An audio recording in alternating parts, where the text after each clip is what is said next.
9Grains కి స్వాగతం. ఇప్పుడు మనం మటన్ కబాబ్స్ చేసుకుందాం. ఈ మటన్ కబాబ్స్ మీరు కూడా చేసి చూసి టేస్ట్ చూసి మీకు నచ్చినట్లయితే లైక్ చేయండి, షేర్ చేయండి, కామెంట్ చేయండి.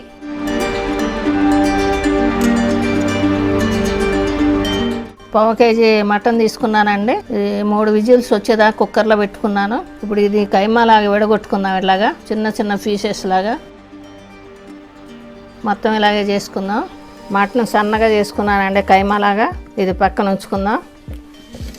బంగాళాదుంప ఉడకబెట్టి తీసుకున్నానండి. ఈ తోలు తీసి మ్యాష్ చేసుకుందాం. మెత్తగా మెదుపుకుందాం. ఇలాగా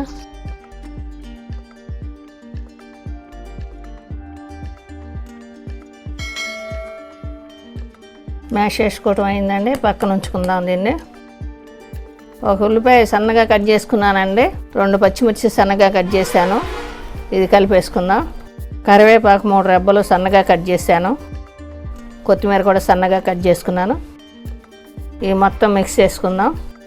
దీంట్లో కైమా వేసేసుకుందాం. మ్యాష్ చేసుకున్న బంగాళాదుంప వేసుకుందాం.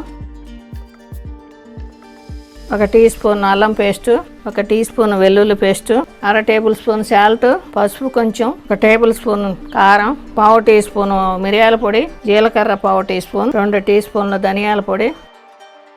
ఇది మొత్తం ముద్దకొచ్చేలా కలుపుకుందామండి.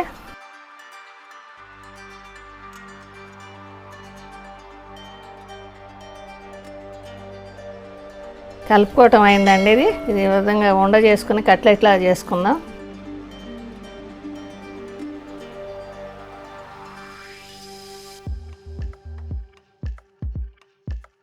ఇలా చేసుకుందామండి. మొత్తం కట్లెట్లు చేసేసుకున్నానండి. ఇప్పుడు ఒక గుడ్డు పగలగొట్టి గిలకొట్టుకుందాం.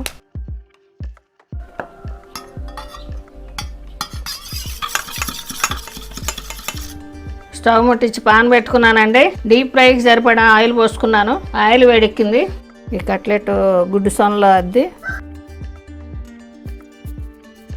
ఇట్లా బియ్య పిండిలో కూడా దొర్లించుకుందామండి. ఇలాగా బ్రెడ్ పొడిలో కూడా అట్లాగా అద్దుకోవచ్చండి. నేను బియ్య పిండిలో అద్దుకుంటున్నాను. ఇదే విధంగా మిగతా అన్నీ చేసుకుందామండి. ఇప్పుడు నూనెలో వేసేసుకుందామండి. మీడియం సెగల వేయించుకోవాలండి.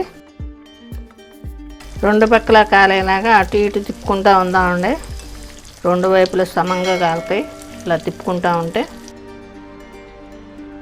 బ్రౌన్ కలర్ వచ్చినాయండి. ఇది తీసేసుకుందాం. ఇదే విధంగా మిగతా అన్నీ తీసేసుకుందామండి. మటన్ కట్లెట్ రెడీ అండి.